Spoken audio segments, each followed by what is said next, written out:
Nocturne, not going to be allowed to be a third round ban. This time as Griffin get rid of it. Number 2, of course, Spirit. He gets his hands on this champion that has already a disgusting win rate. I have a feeling the game is all but over. So not going to happen. Zoe first pick may just be left open for Griffin again. By Griffin again, because we saw an inability to close it out. What about the Aatrox? Do you ban it? Because it felt like Afreeca didn't seem prepared to play it, and they will actually blue side ban Aatrox. Was played by Chovy with Smite. Now the other Smite mid laner that is big in Korea and being played by Chovy is the Talon. So I wonder if we'll see that in this game. Probably not in the first round. If you're wondering why we have the names displayed, there's actually a bug in the client right now when it comes to displaying names. So it's an overlay over the AR. Yeah, the overlay of the AR. It is some AR-ception, overlay-ception situation. It is pretty strange. But Zoe, not going to be strange, as the first pick is taken away for Kuro. Won't have to deal with the Smite Aatrox, but is it going to just be the Smite Talon in the mid lane? See how early they start locking things like that in, because Vladimir would certainly be a possible flex for them. Yasuo could also be taken into Zoe and go bot lane if they want to flex it in and out. So we just really want to know what they want to do. They could also take the Alistar early here if they want it.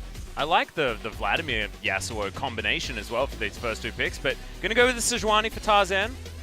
We'll be able to leave the Trundle duty to Spirit, potentially, which is the matchup we see every single time, but now, what does Tarzan lock away? I think that the Vladimir is standing out a little bit at the moment, but the Yasuo, another option.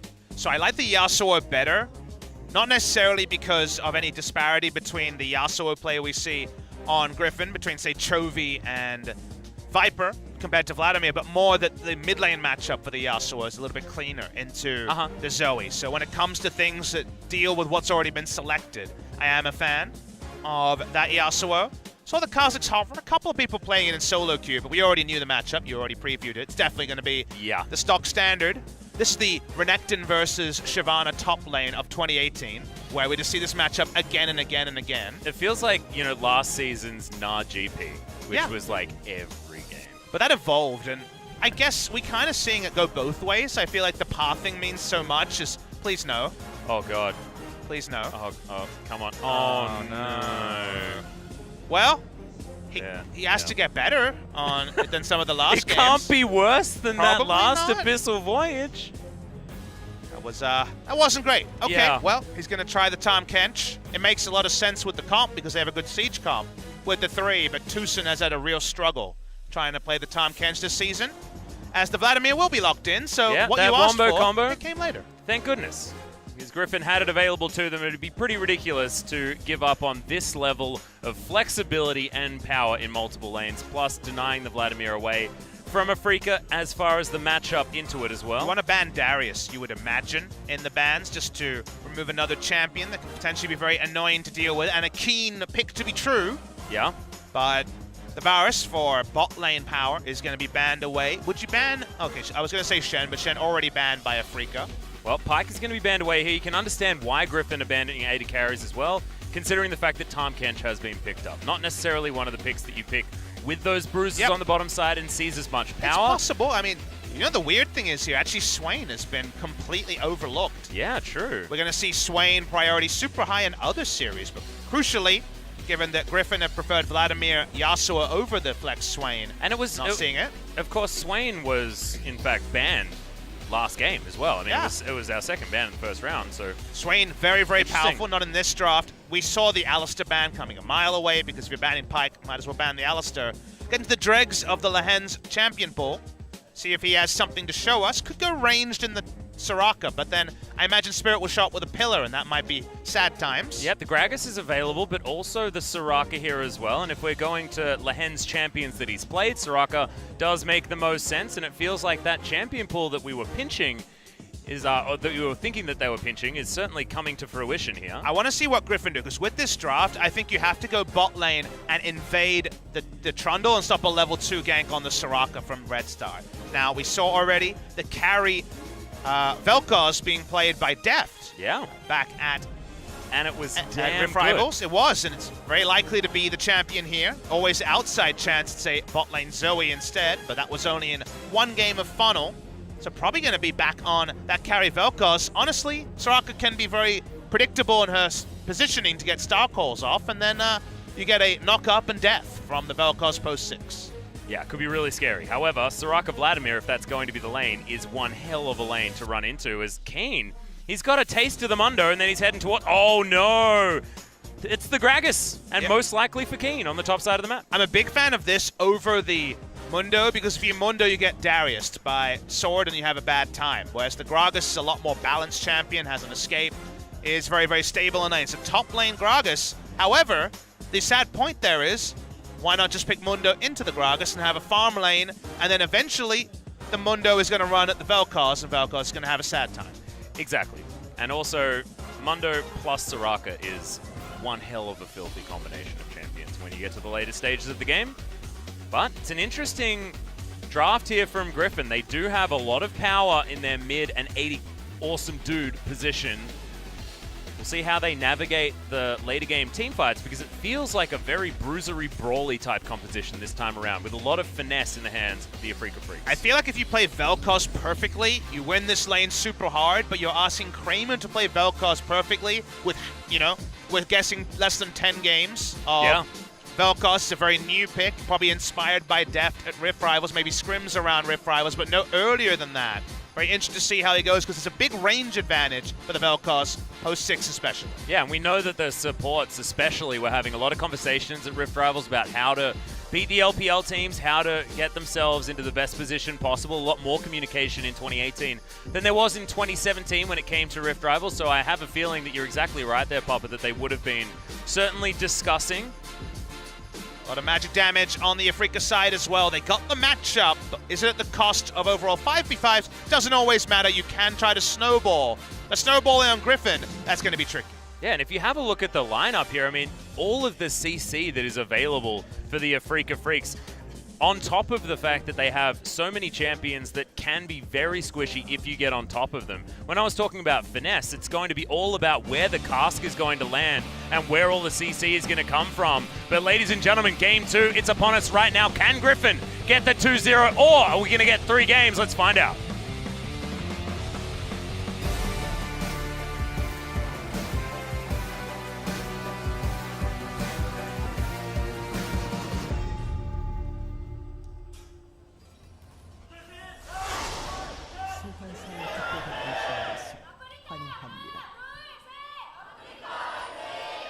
Griffin fans still haven't quite figured out the chant just yet.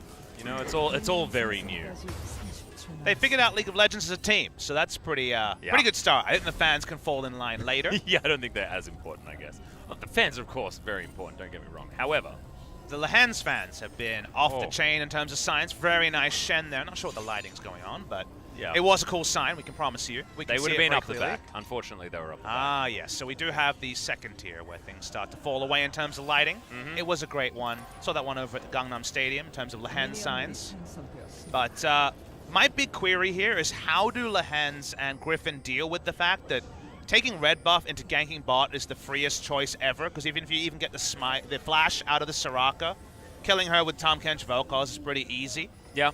So that's the predictable start. You would expect red buff into level 2 gank bot. See how Griffin play around that. Lehans went back after putting down Warding Totem and changed to Sweeper just so he doesn't face check a Tahm Kench and start his own dude. And as we have a look at the mid lane, Kuro, of course, having that range advantage, but Chovy, the fancy new skin, is going to be doing the very best that he can. Both of these mid laners taking the cleanse just to keep themselves as safe as possible. Kuro's is more about Tarzan getting the ganks off, and Chovy doesn't want to get trouble bubbled to death. So the top side start, it's pinged out, so Afreeca actually know the pathing from Tarzan, even though it's a relatively innovative path to take. He started red buff with a couple of cleavers coming in from the Mundo, then went on to the Raptors. See the Talisman, you often see Talisman over the Machete on the Sejuani. Just so you can kill Raptors a lot safer. The reason why he got the extended leash was to try to get bot side scuttle, to try to provide coverage for the Soraka lane. So you get the top side start. By the time you go for the scuttle crab, you don't have any big camps for the enemy to steal away on the top side. So again, this is all about getting coverage for Viper at the cost of a little bit of experience to Sword when he got to the lane a little bit later. Yeah. And he's not going to be worried about that, because he's up against a Gragas, and that was going to be a rough time in the early game anyway for Mundo. just because you're a Mundo. It's just how it works. See, already Keen does have a decent advantage in that lane. Lehens wants to be able to land a few more of these Star Calls. Viper does not want to keep tanking these. Kramer certainly has his eye in, though. Both Lehens and Viper are on pretty short-range champions that walk up. Walk up for a Q, walk up for...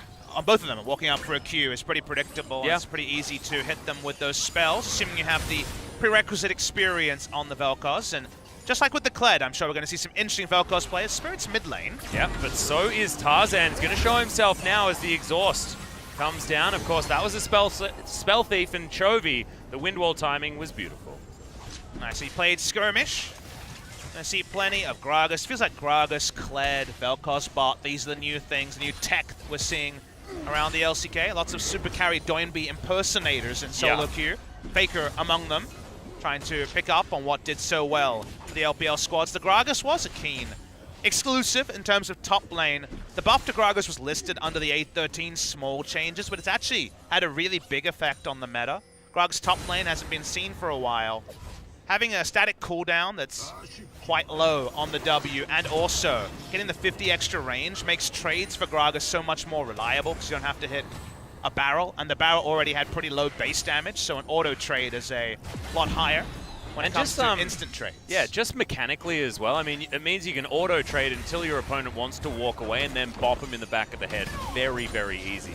And remember, the Q, if you're trying to hit it, is usually the uncharged version, doesn't do a lot of damage. So the W can do a lot. You usually see Q max anyway for wave clear, but when Keen played it last time, he did go body slam second, not the W. So 1 point wonder, but a really strong 1 point because it doesn't scale on cooldown like it did before, which necessitated you to max it second. Well, Voidfisher is doing a great job here in this bottom side of the map for Kramer to try and help clear out these minions. However, finally, Griffin have been able to push it a little bit further forward. Spirit was hanging out, but is going to go back home. 3-6 because it's double ranged against the Tahm Kench. There's no threat of an all-in, so a bit of a CS lead is opening up for the Vlad, who just wants to push Vel'Koz into turret. So that's a little bit more tricky for the Void Monster to deal with compared to just poking in a more even lane. Not to mention the fact that Vladimir Soraka is a pretty repulsive combination of champions. Oh, yeah. So, in their own right, certainly a strong lane. However, Vel'Koz, like you were saying before, does have a lot of wave clear options to him as well. But not under turret. That's the issue, is in mid lane you get level 5 fast and you can double W to kill the back line. Yeah. In bot lane, when the lane's being pushed under turret, your autos are a lot more finicky, using your spells. And just the exact amount of damage to get last hits is, again, going to be something that on an unfamiliar champion you're going to struggle with, and you're against Viper, someone who knows all the off-meta stuff, as Kramer, who has been creative in the past, but the wheels are turning quickly when it comes to bot lane meta. Yeah, and I actually wanted to talk about Viper because this game around, he's gone for the Predator. Went for the Execute in the last game, and now wants to be able to take the teleport to this lane. Do you understand why? It's pretty clear. It's a good question to ask, Atlas, and I'm sure you have a good idea, but the difference is this support's not Roman, this support's laning, and that laning is being pretty painful for Kramer and Tucson to deal with. So if you're going to stay bot lane, go for laning summoners, as Tarzan looking for a wraparound, but no level 6s means no harm, no foul just yet. Yep. Okay, so Viper just going to try and grab that flanking potential, utilizing the Keystone instead of picking up the Ghost for himself. Like it a lot. Like it a lot. Coming in from the Griffin bottom lane, and he's now going to utilize it to pick up some items and head back down. And he is once again going to go for the dash cannon. Praised Griffin in game number 1, if you missed it, for going Ghost Flash Vladimir, and when he wanted a 1v2 as his Pike was roaming around the map. Now he knows Soraka's going to be pretty much tethered to the hip. Even Soraka's passive, the Wambulance, is all about that. Yep. So, with much more laning, he has the TP to stay in lane. But this is about leaving lane, as Kuro helping Spirit with a bit of a red buff steal. Yeah. 3-man invade is going to mean that is not going to be going to the Sejuani. So Tarzan, well and truly, just going to head towards the bottom side. They've got a control ward down there already. Tucson should be able to find it. I don't know how much that's going to do as, silence comes down, but of course, nothing stops you from heading back to that portal. Now Tucson might need to be careful. He's going to get stunned up. Lehens is going to move down here as well. Chovy not going to get in range. Tarzan's a camp away from 6, so that would have been a very different predicament. Level 6 is available. They back away.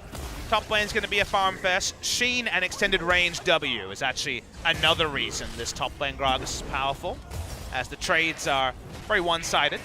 the fadeaway jump shot with the barrel there. I liked it a lot, as Keen's just doing a bit of styling up here towards the top side.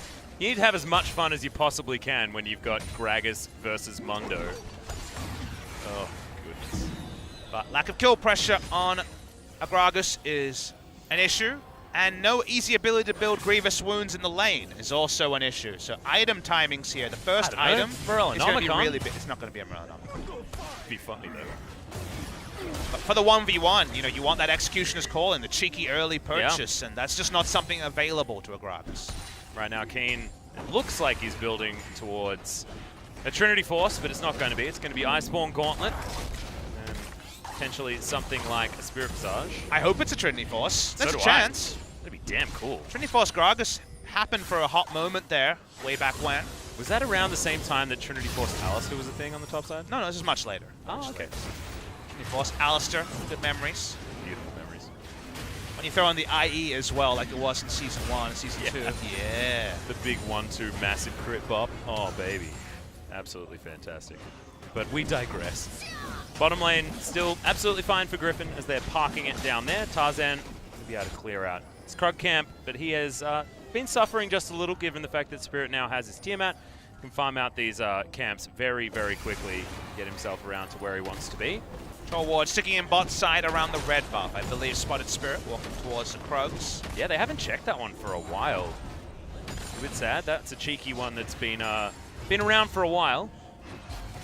As far as, you know, the idea of where to put that particular ward. The issue you see for Afreeca is when you're thinking of conceptualized future fights, you can say the one good news is, well, no knock-up synergy at all for the Yasuo, so gonna have to be a self-made knock-up for Chovy. However, Vladimir predators at you, and definitely the damage threats here really don't have many things they can do. Vladimir could zone out Kramer and Kuro alone at, say, 2 items. None of those big Wombo knockups. I mean, Arctic Assault is there, but that is about it. Yeah, conditional, probably needs a flash to get there. These are the all-ends we talked of. Abyssal Voyage is going to come in. Sanguine Pool very early. Viper does have the flash. He's going to use it with a flash immediately after Spirit of the Hens. He's completely alive and untouched as he gets the heals in at the right time, and it's in fact Viper that gets the kill. Outnumbered, they still make it work. That's summon a heal, ult, and a W, and that was enough to keep Viper alive with his ult heal as well. They're coming back in to try to kill Kramer. Yeah, they've forgotten the one rule, that you've got to kill the Soraka rule. As Viper teleports back down to the bottom lane, and it's as if nothing had happened at all. He went down so low, but now it's all getting worse. Dash Cannon, in fact, comes in. Proto Belt completed now. 20% CDR for the Vlad. He's having a whale of a time. Scary stuff, because the Abyssal Voyage, no teleport also on Tucson, means he's going to get there slowly. Vladimir gets his item time and gets back to lane first. And because of that sticking power, Tarzan easily able to pick up the Mountain Drake as a freebie. Everything going the way of Griffin again, and this is a play that was started by the Afreeca Freecs. Yeah, Chovy going to come down and help out. Viper as well just throws himself a Q in there. We'll move back to this lane, and Griffin once again feeling like they're in control. It's a slower game than game number 1. It's a very different story this time, but it's still that feeling of inevitability when you've got one team that's just performing a bit better on the day. See if Afreeca will be able to turn this one around. They do have, of course, things to say. Scheduling, for example. It's only been 48 hours since they landed. But if it's a 2-0 for Griffin and a one-sided 2-0, then you have to talk about the play of Griffin rather than the outside of game factors for Afreeca. As the big takeaways, still early days, only a kill in. And we have to remember as well that our discussion at the start of the day was, what is a loss going to do for Griffin? Because honestly, we hadn't seen one since Challenger. You know, this is a team that doesn't lose very often at all, and by that I mean they've only done it once.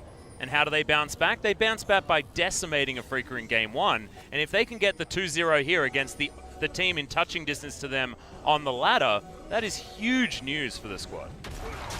Seeing Spirit walk up, we know that Soraka's here, but that's not going to be a big amount of damage. Chovy taking a bit of damage here as there's the Trouble Bubble. Windwall, beautiful timing. As Kuro just boops him. Not too much more. Denying a paddle style like that is exactly how you play the matchup.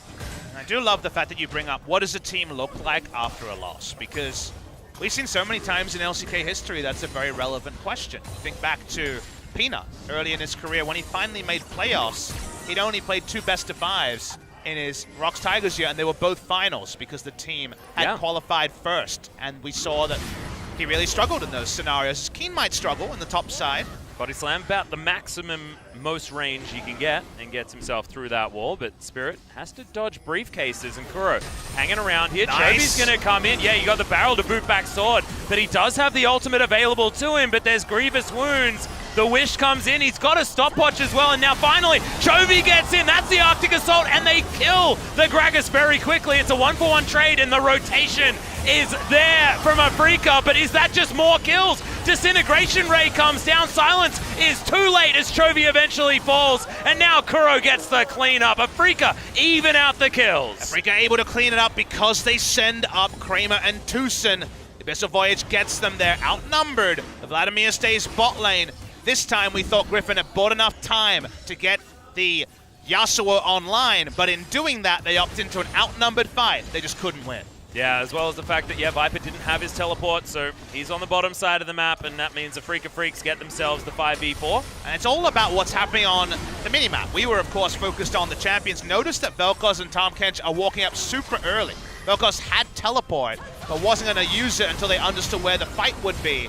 They try to buy as much time till Tarzan sets up that knock-up, and they get the Yasuo in there. And while this would have been a one-team fight without the Vel'Koz and Tahm Kench, both teams stuck around for differing reasons. Chovy rotating, but also the bot lane rotating. So overall, an outnumbered trade for Afreeca Freecs. And I really like the Abyssal Voyage with the Vel'Koz as well. We spoke about this a bit when Deft and Marta played the combination, but it's like setting up your artillery on the back end of a fight.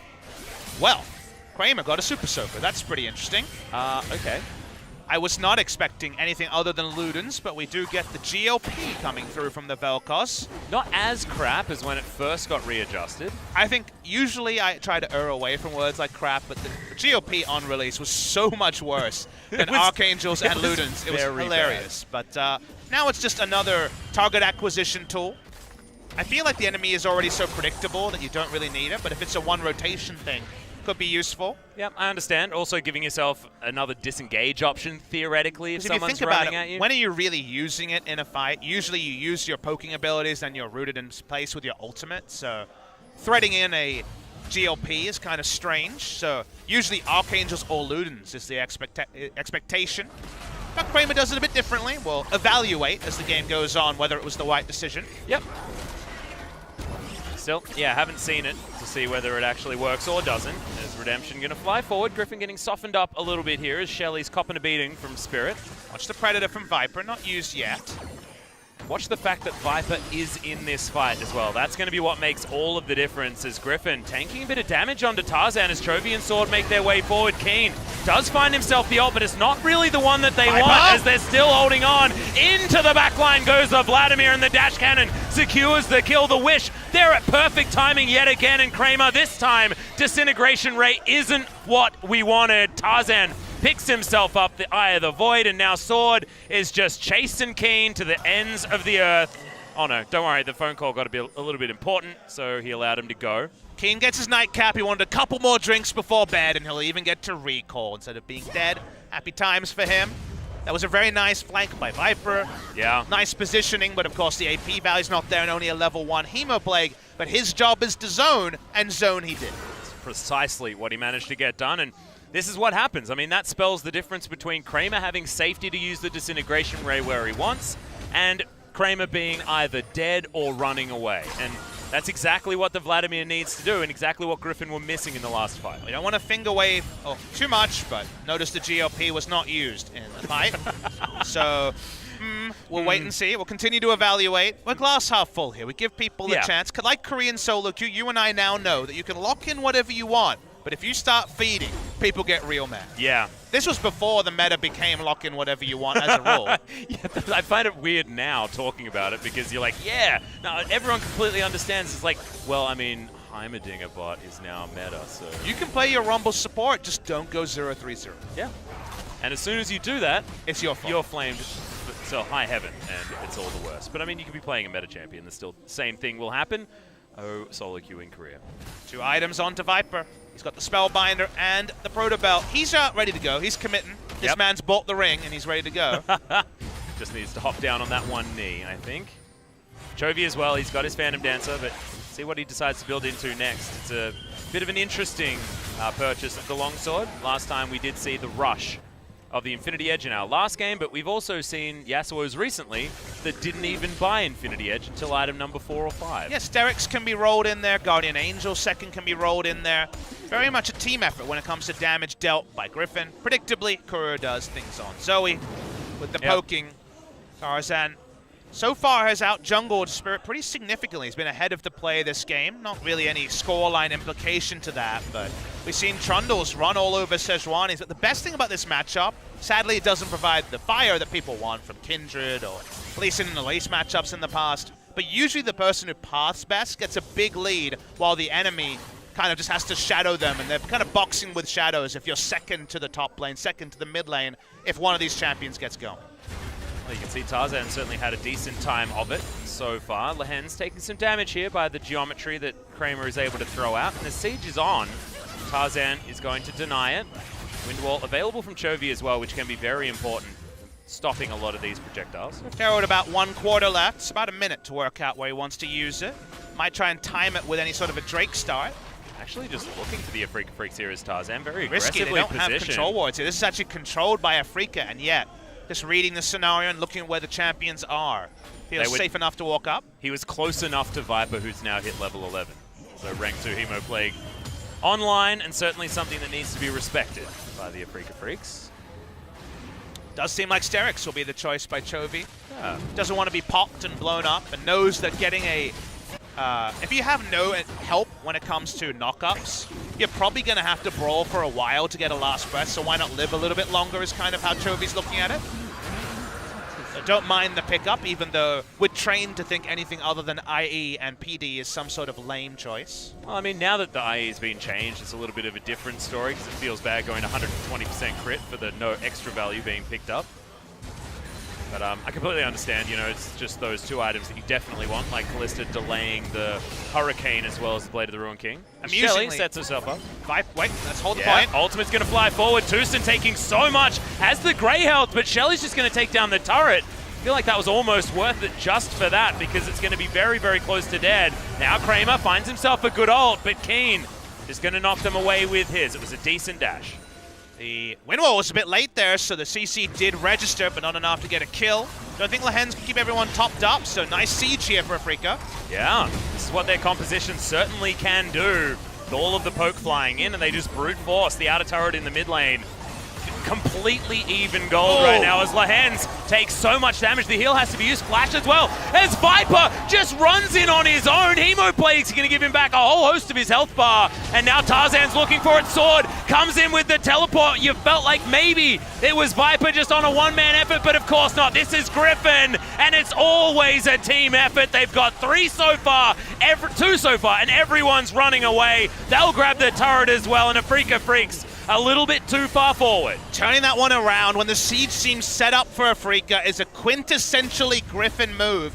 This is a team where if you keep your eyes on the screen and only look at the champions, you lose out on the nuance. I agree. It seemed like a rush of blood to the head, but it was actually inspired, and now the Gragas, he's under enemy line. Yeah, and who should have a rush of blood to the head, Papa Smithy? It's certainly Vladimir, as Viper once again trying to get the damage done to Keen, but Keen doing a good job making sure that Griffin get frustrated, keeps himself alive, and denies a lot of vision being decorated around that Baron pit. Let's have a look at this one again. And you think, I guess he just wants to allow the Soraka to recall. That's why he's going in. He knows he can go in and out. He's not going to kill any of them. We knew that, the damage calculation in the early game, but it's because they have the lane ward. Sword comes in, Tarzan from the flank. It may not be an ace, but just like the great teamfight setup we saw in game number 1, this is Griffin, and against a strong siege comp, they do take that all-important mid-lane outer turret. I want to talk about the execution of Viper as well. I mean, he did basically everything completely perfectly on the Vladimir. This guy is the next superstar. People say, who should I look at on Griffin? And for the start of the season, it was Chovy. I think Chovy's impressive, but Viper at the moment, again, I just have to read off. If you guys don't know, my preparation is to write down like win-losses with the champions and KDAs. Viper's season is 5-0 Vladimir. Remember, he's 80 carry. 2-1 Rise. 2 games of Yasuo. A win on Aurelia, Gangplank, Morgana, Talia, and Kai'Sa in the bot lane, as in the carry role. And he's played Darius and Lucian as well. And his identity was the hyper carry of Griffin, who won in the late game around Viper. So many players were exposed in the early season where people thought you can't play AD carries, you have to play crazy stuff like Heimerdinger and the Bruisers. And we saw great players like Deft and Prey try to play new stuff and just not look as good. They fell back to the AD carries. I mean, you look at Reddit at the moment. I mean, Reckless just had that interview talking about how depressed he is about being benched. And not playing. Yeah, straight up not Meanwhile, playing. Viper, who was known... Griffin were known as, we need to delay it to the late game so that Viper gets his items and wins on an AD carry, can now literally play everything at an LCK level. And to be able to do that at 17 with no professional experience behind him is just outrageous skill. Yeah. And he's bought time for his friend Chovy to pick up that Sterix gauge in the mid lane as well. So it's even the Yasuo that's going to have a lot more staying power in these fights. Looking over the other side, a couple of item spikes here is Keen, Iceborne Gauntlet, and the Abyssal Mask to come in. Luden's Echo was augmented by the Morellonomicon here for Kuro, and another book was picked up by Kramer. So 2 item spikes across the board for the Afreeca Freecs. But looking at the Vlad, he's almost up to item number 3, and that's going to be a pretty sweet hat for the Hemomancer. And you wonder if an Archangels came in for the Vel'Koz, maybe he could have been in a different spot in a team fight, because you look at the items and you say, if you play to your items, you're both running away from Vlad, and then you're dying to everyone else from Griffin. I mean, the only thinking that I've got is that it's pretty hot here in Korea at the moment, and therefore a Super Soaker having a water fight sounds like a good idea. Speaking of water fights, the Super Soaker is out as the Devour comes in from Tucson to make sure that he doesn't die, but it's a couple of ultimates traded as Hemo Plague was put in as well. Throws it in because he wasn't sure what the team wanted to do, and Vladimir can disengage with ultimate so easy. They get the Soraka ult out as well, so that's a nice play from the Afreeca Freecs, only having the Trundle and the Vel'Koz ults on cooldown, both of them pretty short. Sword continues to play the side lane. Control ward line for Griffin is face check Baron, but not control Baron.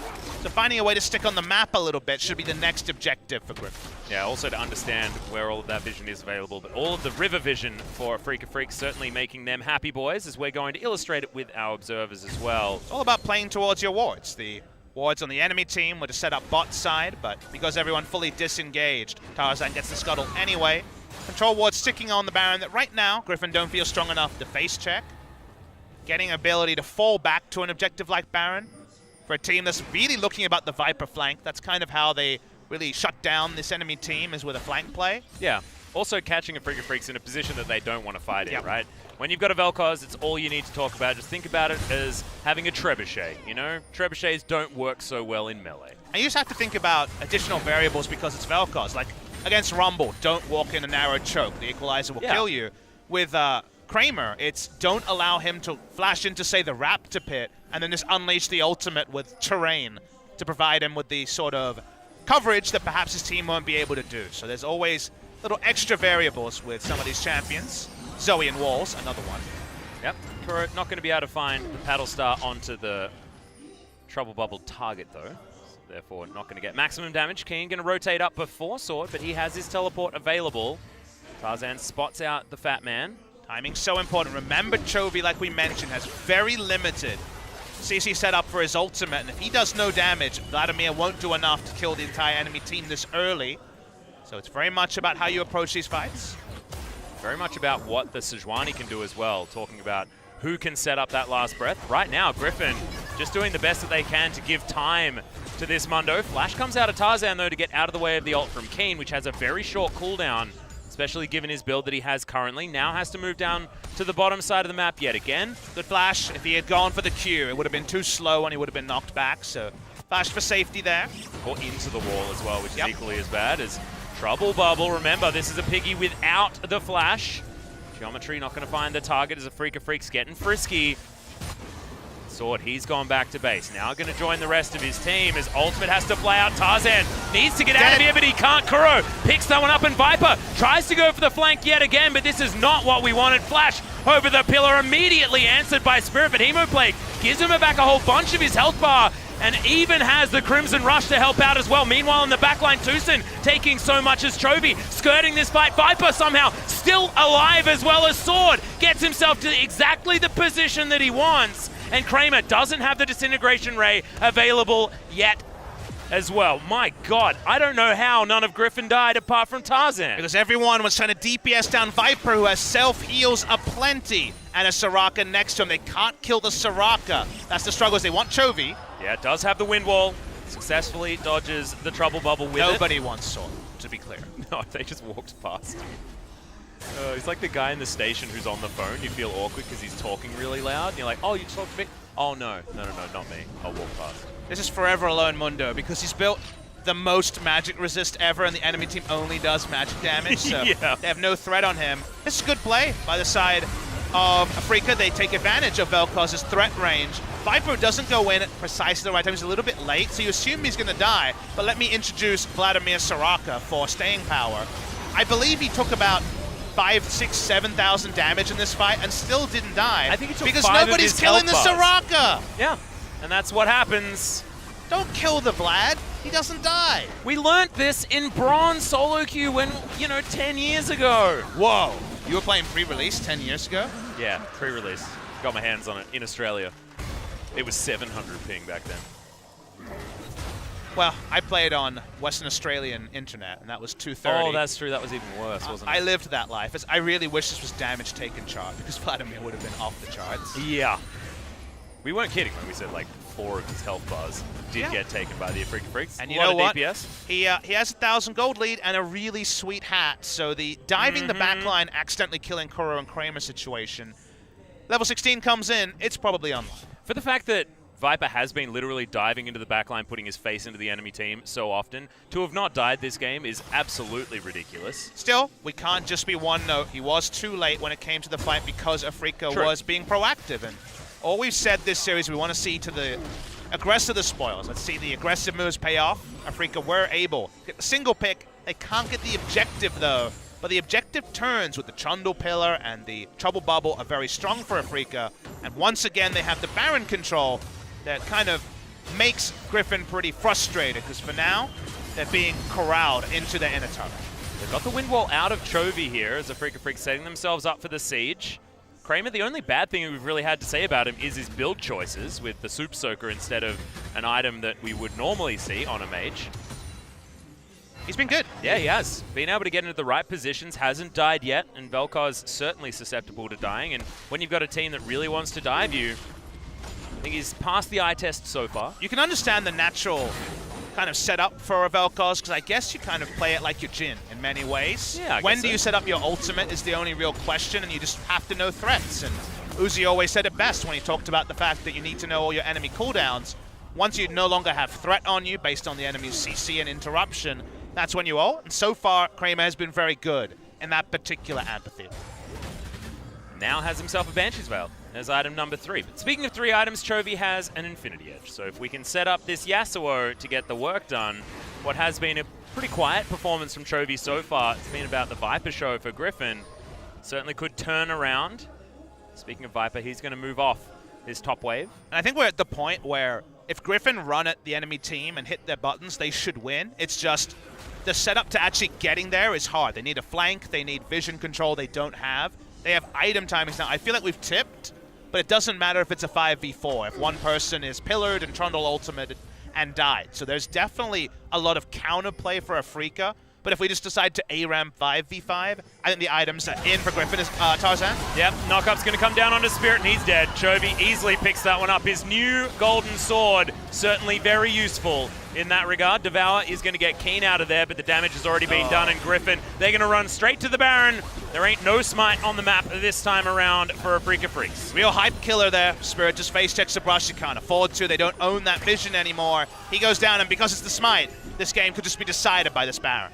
Well, see whether Afreeca Freecs are going to let them do that. Remember, all of the disruption is here, and if they're busy with the Baron, could be an opportunity, as Sword does not take a lot of damage at all. We've got double Morellonomicon, but it looks like it doesn't even matter as Hemoplague flies forward. Viper once again gets backline access. Hemoplague pops, and he just jumps over the geometry. Will get knocked up, actually no, but tanks the Trouble Bubble, and Wish has to be used to keep him alive. Griffin will now move back to the Baron pit, and it's only Keen they were able to pick up. Spirit is alive once again. And I know you guys were concerned, don't worry, Mundo's back to full health, but Tarzan isn't.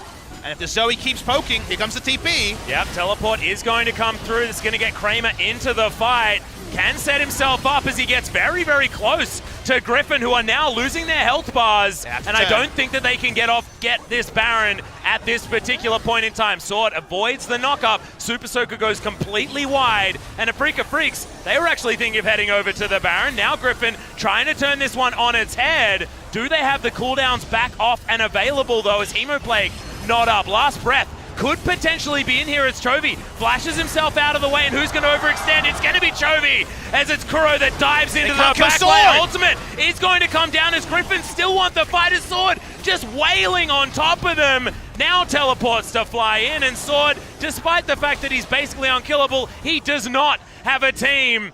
Tarzan, flashes to get over the other side of the explosive cast because we zoom once again. In on Sword, taking basically no damage, eventually falls. And they get the Vladimir as well. That's a really important one. Maybe this Baron to the Afreeca Freecs. Do they have cooldowns? Do they have health bars? They're trying it. This game is one hell of a yo-yo, Papa Smithy. We are onto the purple worm this time for the blue team. Afreeca Freecs have found their avenue. Okay. Rip Terror? Sorry, Rip Scuttler? Scuttler? It's an odd thing. Maybe they were just seeing Run where the Baron... He has to actually... What is even happening? I'm not entirely sure. But Tucson is going to survive in the end, as we discover that Baron, not a fan of Shellfish. This Baron almost getting the triple kill. Yeah, very, very close. But they do get it in the end. Secured by Spirit. Now it's the Afreeca Freecs with the ability to take it, as we finally have some time for a replay. And the transgression by Griffin is earlier than this clip rolls. It's actually staying on Baron too long. They didn't respect first the Zoe, and that's usually enough for many teams to fully disengage Baron. They play around until the teleport hits, and then it's too late, then they can't turn. They don't have Hemoplague, and they need it for zoning and damage reasons. They may have comically tanky members. Let's see how Viper died, because him dying was the most surprising thing. Bubble. Let's watch over the wall. Oh, the He's in the flash shop. trouble bubble. He's in the shop. Really nicely played by Kuro. Gorgeous. I think that might have been his actual flash as well. Not a spell stolen one, but you always do get a bit confused here. Let's have a look at these damage graphs. Damn, Kramer just tore him up. Yeah. Look at the piddly damage marks in a minute compared to the enemy. That was, yep.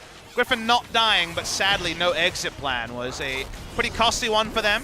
It's going to be an interrupting Drake. All this really does is spawn the Elder, which will come about 41 minutes into the game. Big moment for Afreeca. They really needed to be about the poke. They got the poke down because you saw Griffin be too staunchly on Baron, too stubborn in their Baron setup. And Afreeca could find a lot of standing gold in these pushes. Yeah, he's going to be equalized somewhat here by Sword. Afreeca moving towards the inner turret on the bottom side, but the Mundo doing the same thing on the top. Can Griffin actually defend is the question. They don't have much wave because they kind of need a teleport flank from Viper, and he's still in base. He's waiting for it. Yeah, he wants that home guard teleport option. Is teleport available from Sword as well? You can feel Griffin eschewing something right now. That's the ward he would go onto. Keen's clearing it, so the Vladimir has to walk up. There's one behind that wall as well if he wants to try and get in that way. Teleports haven't been utilized just yet, but the tower does fall down. The poke composition working thus far. Kuro going to get slowed down by the Cleaver, and Sword just does not care about these trouble bubbles. No flash on Kuro, no flash on Kramer, but crucially none on Viper either. It was very, very tense here. Tarzan looking for an opening.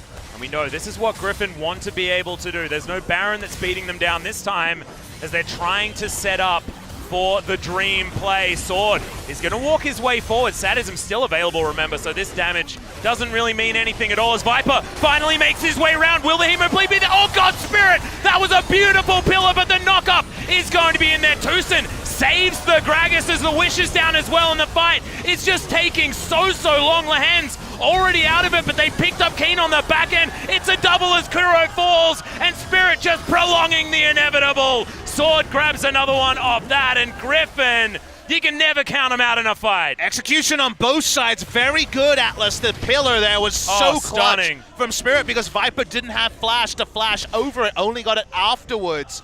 Very, very close, but eventually the Hemoplague goes down. Kramer and Kuro can't put out the damage. Griffin are able to get through the Baron buff power play without being too much in terms of damage taken, and now they're going to try and break the base. And this is exactly what we were talking about. Disintegration Ray wasn't even used in that fight because Kramer was never safe enough to utilize it, and Devour had to be used on a Gragas. And now a lot is happening. They're sieging mid lane. Viper is split pushing as well. Still the death time at 10 seconds on Kuro. So long. No change on death time as after level 8. Yeah, exactly right. We are well past that. It's 38 minutes into the game almost as Chovy, he's got a hell of a lot of damage. He's going to let the minions complete the inner turret. And I have a feeling this could be very close to a backwards Baron power play as Griffin just tore the map open. The Griffin playbook of will be fine eventually makes sense when you have Mundo, Yasuo, and Vladimir. But Atlas, the 1-2 punch that we were kind of looking for from the side of Afreeca, is abated because they only have magic damage. It's very easy for Mundo to be comically tanky. Pillar was so good onto Viper. He gets nothing out of his Predator flank with the home guard as well. But eventually, Mundo can walk up, and if they have one AD threat, he's much lower. He maybe dies to something from the Vel'Koz. But because they have no AD threat, he is literally a god of tankiness. And that is the problem that Afreeca have no means to change. This is one of the only times where the damage amplification from the Hemoplague is really huge as well, given the fact that Chovy did get his last breath off at the beginning of that fight, still had it available, and could just cut down the tankier members of Afreeca Freecs as if they didn't have any tank items at all, given the double amplification from the extra armor penetration and the Hemoplague. The itemization choices are big. We always see the Warmogs on the Mundo, but we see it from Sejuani as well, because what does Afreeca do? Poke. Well, guess what? You siege with Baron, you disengage, you siege in general. Disengage, get your health bar full, and health was always a great stat against mages because this is the sort of scenario where you can be an effective tank line for so long until Viper finds the go button, until Yasuo gets the knock-up. Tarzan poking around the side, breaking bases, sieging, very tricky for the side of Griffin. They have no marksman, their mid laner is melee. The Soraka is, of course, going to be in the back line, so for now, actually growing their lead further, they actually really would prefer Elder and Baron got on the map so they could force a fight. Well, it looks like Griffin just want to win the game right now, Papa Smithy. They've got stopwatches aplenty on everyone. Guardian Angel completed by Chovy, and then buys another stopwatch as well. But the problem is, they're probably not strong enough to just full-on turret dive, so that's why they need the Baron and the Elder to be more neutral places to fight than the places that Afreeca are going to opt into, because if they're diving, that will definitely be Vel'Koz finding the ability to get a big ult on. Well, we'll see whether they can actually get there on the side of the Afreeca Freecs, because looking at them, they've got two really cool hats available for Kuro and Kramer. We're waiting for the damn Void Staves to be picked up, though, because they need to find a way to soften up Sword before he just becomes impossible to deal with. Not to mention the fact that Tarzan's getting very tanky as well. The just kill X kind of marker we always talk about in terms of team fight, who should we be focusing, is a Soraka. And you got to say, it's kind of disgraceful that Soraka has not died this game at 41 minutes. Also fantastic positioning from Lehans. But we've watched the replays where he's gone untouched and they've been trying to kill the Vladimir.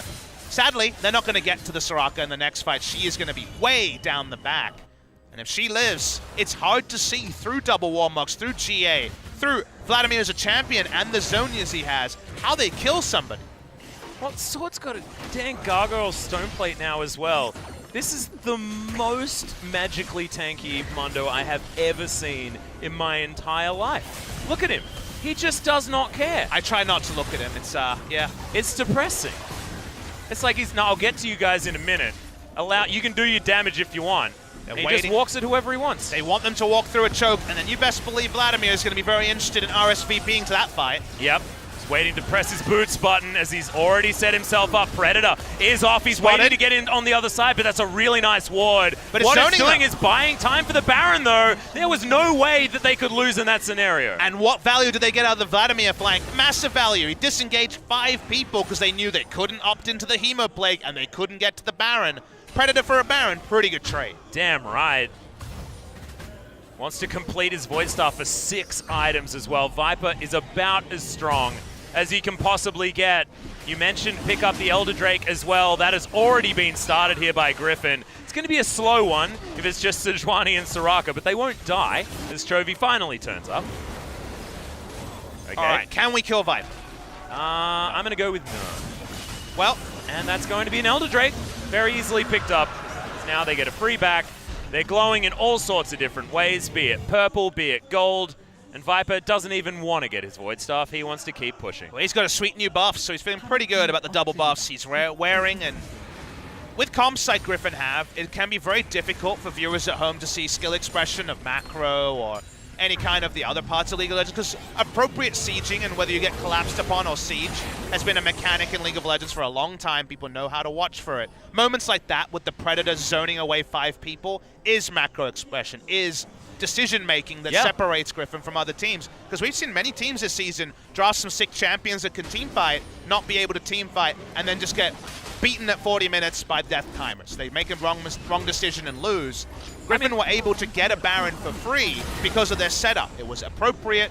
They had the flank. It was very well executed. Yeah, and I also believe that other teams would have fallen into that trap where Afreeca just move further back. That ward is going to win them that fight because they get their Vel'Koz into the position. The other team peels off the Baron thinking that they're going to find a win with that flank. However, Griffin just make it into an unlosable situation. And you imagine the call was, stay on the Baron, I'll get them, was basically the call from Viper, and he did. Didn't require the damage, just required the Predator. Breaking the base, as you can notice, still difficult because they desperately don't want to dive unless Kramer can be taken out instantly.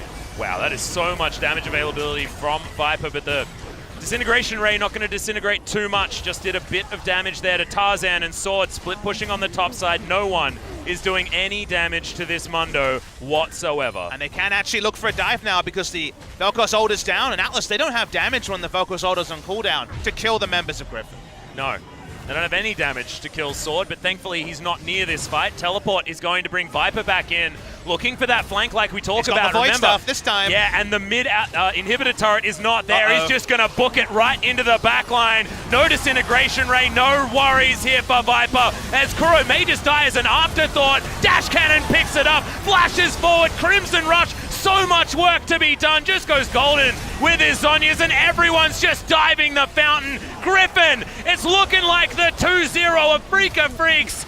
Nothing they could do in that last fight. Honestly, if Viper doesn't get this MVP, I will eat a metaphorical hat, pup. I didn't bring one with me, but I'll eat one.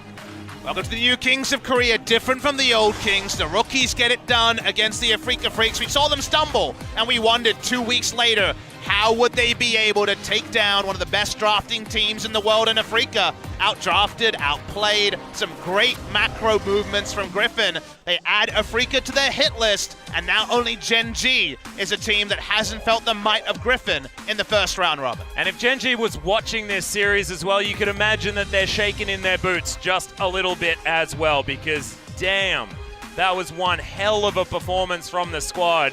Yes, there's all those caveats that we need to say. Afreeca having a lot of time spent over in China, not getting a lot of reset time, things like that, but it was time on this patch and experience against international teams. If this is a close 2-1 win for Griffin, I think we don't change our expectation because Afreeca do have, like you say, asterisks. Yeah. Unfortunate in terms of scheduling to play straight after the Rift Rivals break. Same patch, but of course the meta going to be different nationally than it was internationally. We're not focusing on Afreeca's play. What you should take away as a viewer here, let's just focus on what Griffin did. Did Griffin just beat a weak team, or did Griffin have smart internal consistency in their drafting, in their play? That's the takeaway. And Griffin did. They had many moments that we called out, many team fights they put together, smart macro moves like the Vladimir zone that would have worked well against any lineup. It just happened to be Afreeca Freecs on the day. So we're not going to say Afreeca Freecs is out because of the loss, but we're going to talk about how Griffin is on the up again because of how they play. Yeah, give them the benefit of the doubt for the bounce back there as well. And we need to talk as well about what our criticisms were of Griffin in their loss against KT. And it came down